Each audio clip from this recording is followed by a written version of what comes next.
하나님 말씀 사무엘상 18장 30절에서 19장 7절의 말씀입니다. 사무엘상 18장 30절에서 19장 7절입니다.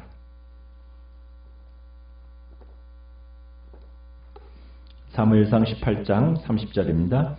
블레셋 사람들의 방백들이 싸우러 나오면 그들이 나올 때마다 다윗이 사울의 모든 신하보다 더 지혜롭게 행하매 이에 그의 이름이 심히 귀하게 되니라.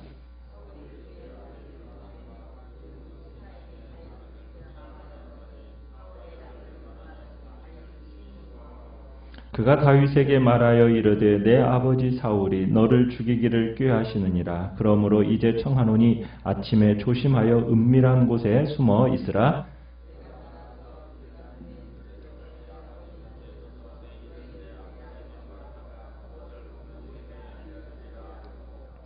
요나단이 그의 아버지 사울에게 다윗을 칭찬하여 이르되 원하건대 왕은 신하 다윗에게 범죄하지 마옵소서. 그는 왕께 득죄하지 아니하였고 그가 왕께 행한 일은 심히 선함이니이다.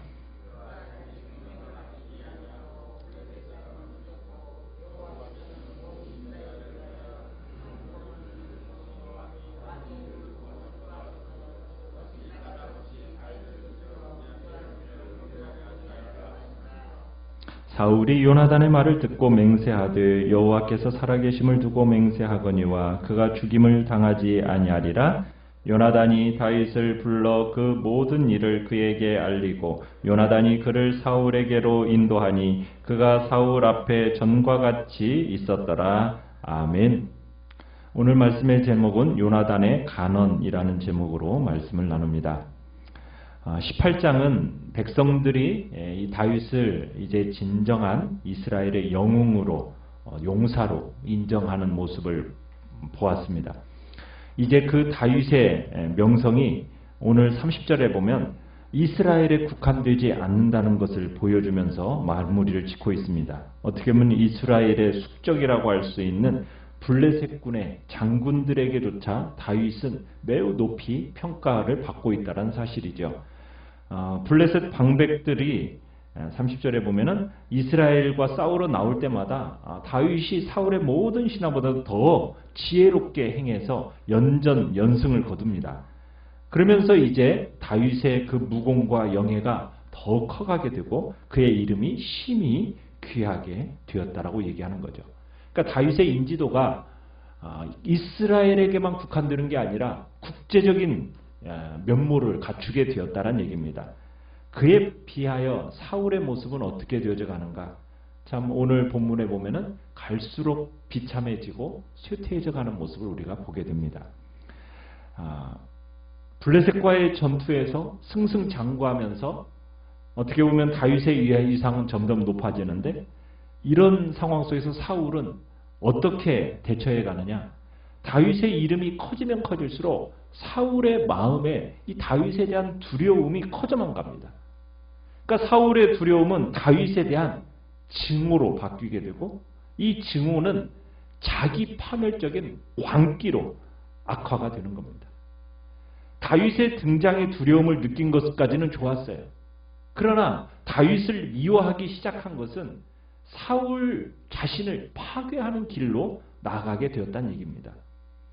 사울은 지금까지는 다윗을 죽이려고 했지만 그게 비공식적이었습니다. 자기 속으로 블레셋과의 전투에 내보내서 그가 죽었으면 좋겠다라는 그런 마음으로 지금까지 그런 일들을 진행해 왔어요. 그런데 그 일이 다 실패했잖아요. 그러더니 이제는 어느 순간부터 오늘 1절에 보면 사울이 다윗을 죽이려는 그 의지를 공공연하게 이렇게 천명하는 것을 보게 됩니다. 공개적으로, 노골적으로 이제는 다윗을 죽이라고 명령을 하는 겁니다. 그래서 1절에 그렇게 얘기하는 거죠. 요나단과 그의 모든 신하들에게 뭐하라고 명령을 내립니까? 다윗을 죽이라. 이렇게 명령을 내리는 거예요. 자, 요나단은 이 아버지 사울이 다윗을 죽이라는 이 명령을 듣고 어떻게 반응을 합니까? 요나단은 다윗을 어떻게 했다고 얘기하고 있어요? 심히 좋아했다고 얘기하고 있죠. 그러니까 요나단은 아버지 사울의 이 음모를 다윗에게 은밀하게 알려줍니다. 그러면서 숨도록 해줘요. 내 아버지 사울이 너를 지금 죽이기를 꾀한다. 그러니까 이제 청하노니 아침에 조심해서 은밀한 곳에 숨어 있어라.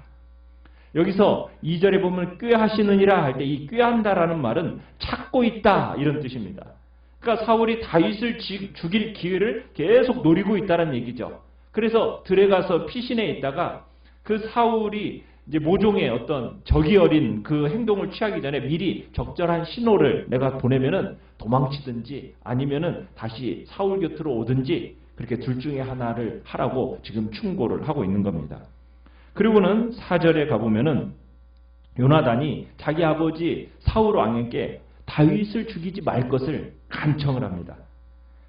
요나단은 다윗의 그 의로움과 억울함을 변호하는 거죠. 사울이 다윗을 죽이지 않도록 지금 호소하는 겁니다. 요나단은 단순히 정에 이끌려가지고 그 친구를 위해서 아버지께 호소하는 그런 호소가 아닙니다. 변호사처럼 아주 정당하게 그리고 공정하게 그렇게 다윗의 업적과 사울에 대한 충성심을 강조하고 있어요. 2번씩이나 항의하는 모습을 보게 되는데 4절에 보면은 세 가지로 이제 4절, 5절에 보면은 세 가지로 다윗을 변호를 합니다. 첫 번째는 뭐냐면 다윗은 무고하다는 거예요. 왕에게 죽을 죄를 지은 적이 없다는 거죠. 두 번째는 다윗은 어떤 사람이냐? 5절에 가보면은 자기 생명을 아끼지 않고 사울을 위협하는 그 원수들을 죽인 공을 세운 사람입니다. 그러면 또 5절에서 세 번째 뭐라고 얘기냐면 사울은 이 억울한 다윗의 피를 흘리는 그런 죄를 짓지 않아야 합니다. 이렇게 지금 요나단이 변호사처럼 사울에게 지금 변호를 하고 있는 겁니다. 그러니까 요나단의 충언에 따르면은 지금 다윗은 사울을 위해서 자기 생명도 아끼지 않고 충성을 다했던 사람이에요. 그런 다윗을 죽이려고 하는 것은 범죄 행위라는 거죠. 그러니까 범죄라는 말은 어떤 뜻입니까? 표적을 놓친다, 길을 잃어버린다 이런 뜻이거든요. 요나단은 하나님의 뜻에 따라서 정직하고 지혜롭게 행함으로 자기 맡은 바 임무를 충실하게 행하는 이 다윗을 죽이려고 하는 것은 어떤 일이냐? 표적을 잃어버리는 행위입니다. 지금 이렇게 얘기하고 있다는 얘기입니다. 우리가 여기서 깨닫게 되는 바가 뭡니까? 다윗은 수차례에 걸쳐서 죽음의 위기를 맞이하게 됩니다.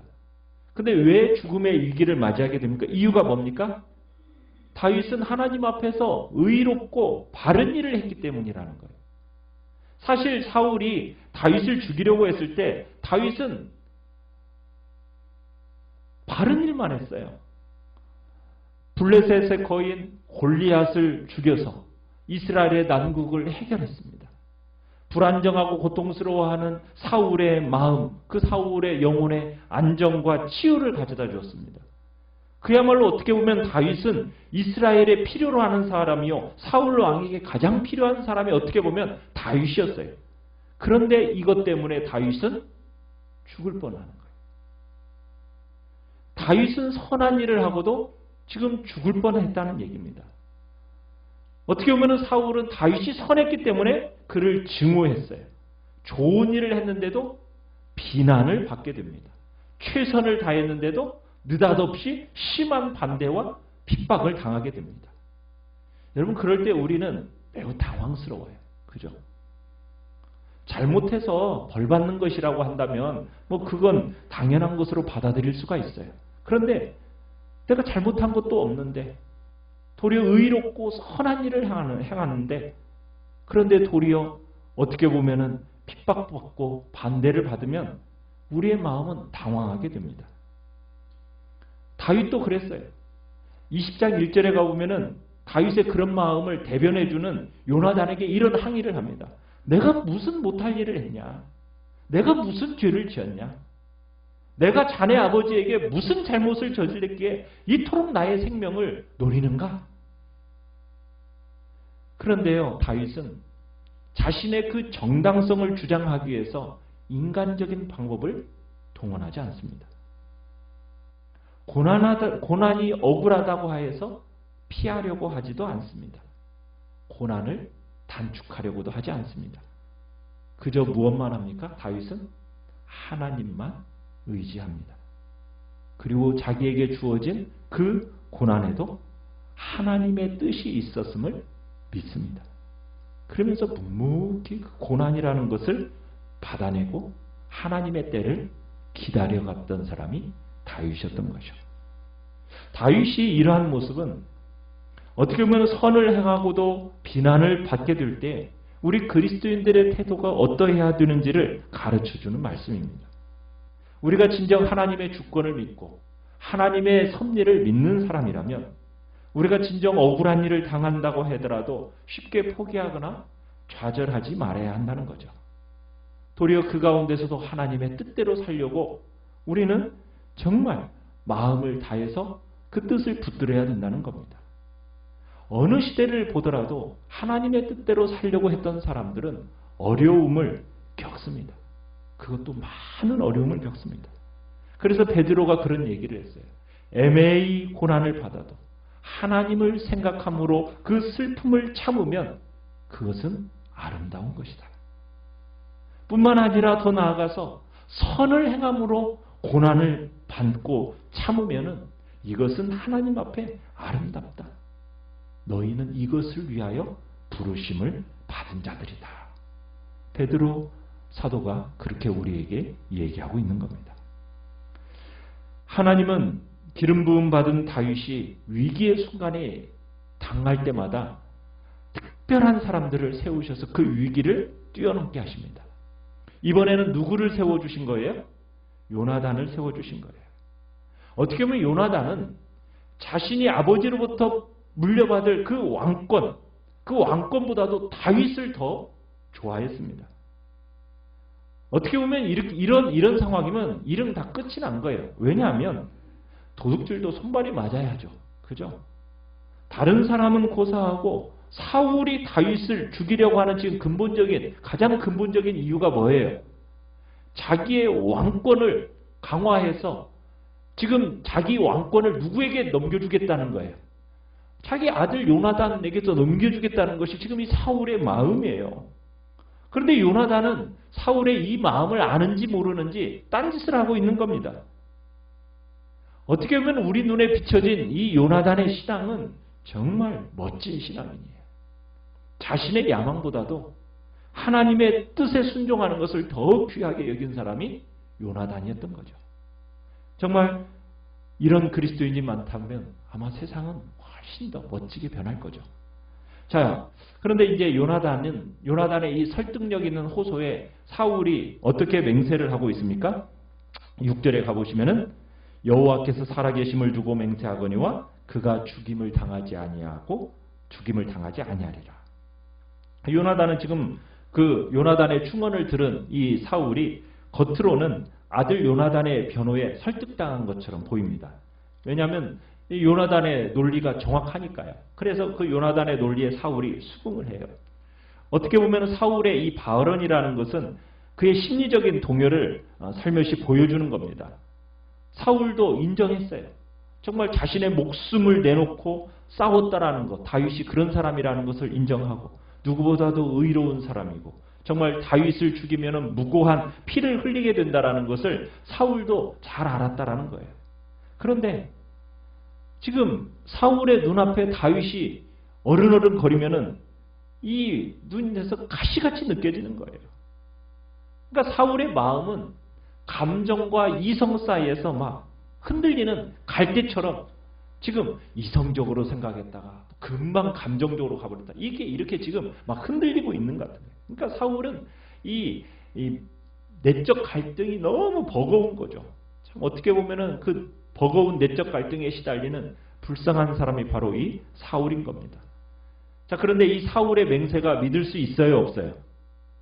믿을 수가 없어요. 왜요? 수차례 그 맹세를 어겼기 때문에. 일단 어쨌든 갈등이 해소되는 듯한 느낌이 드니까 요나단이 다시 다윗을 사울의 앞으로 데리고 옵니다. 그리고는 다윗이 전과 같이 사울 앞에서 이제 있게 되죠. 근데 정말 전과 같았을까요? 사울에게서는 더 이상 이성적이고 합리적인 그런 판단을 기대할 수가 없어요. 참으로 지금 사울은 하나님이 위임하신 이 권력을 악용해가지고 약자들을 죽이고 짓밟는 그런 미친 자로 지금 전락해가고 있었기 때문이에요. 참 우리는 계속되는 이런 시련을 당하면은 어떻게 보면 자칫 포기하기 쉽습니다. 낙심할 수 있어요. 그러나 하나님은 위기의 순간마다 피할 길을 예비하시는 분이세요. 그리고 필요하면 사람들을 세우셔서 어떻게 하십니까? 당신의 뜻을 이루어 가시는 분이 하나님이십니다. 그래서 우리는 선을 행하다가 절대 낙심하지 말아야 된다는 얘기입니다. 포기하지 말아야 된다는 얘기죠. 우리는 참 요나단의 모습을 한번 또 생각해 볼 필요가 있어요. 요나단은 어떻게 보면 자신보다도 저 잘나고 뛰어난 다윗, 이 사람을 보면서도 마음에 사울과 같은 그런 마음이 요나단에게는 없어요. 어떻게 그런 일이 가능했을까요? 어떻게 보면 자기보다도 훨씬 잘난 후배나 부하들을 어떻게 하면 받아들일 수 있을까요?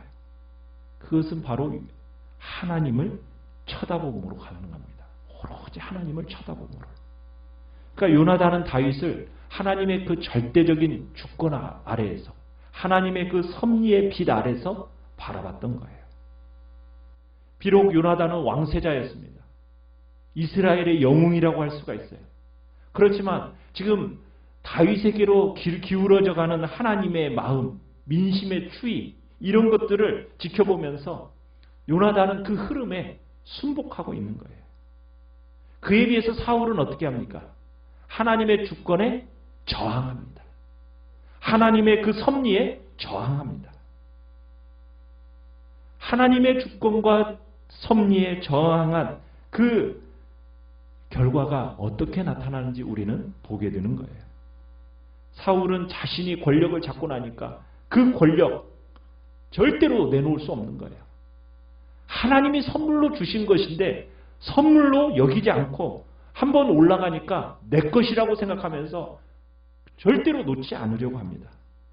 절대적 주권인 그 하나님의 섭리나 역사 주제의 원칙, 하나님 앞에 그것을 납득하려고 하지도 않고 받아들이려고 하지도 않습니다. 그리고서는 오직 그거 하나 붙들고서는 나아가다가 참 파멸의 길로 가는 사울의 모습을 보는 거죠. 오늘 우리는 하나님의 뜻을 이루는 도구로 쓰임받았던 요나단처럼 우리의 욕심과 감정을 따라가는 게 아니라 그저 하나님의 나라를 위하여 쓰임받는 도구로서 저는 사용하여 주십시오.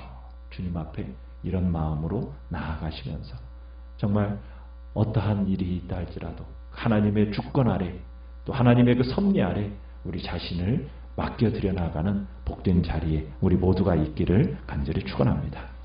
말씀을 생각하면서 기도하시고요.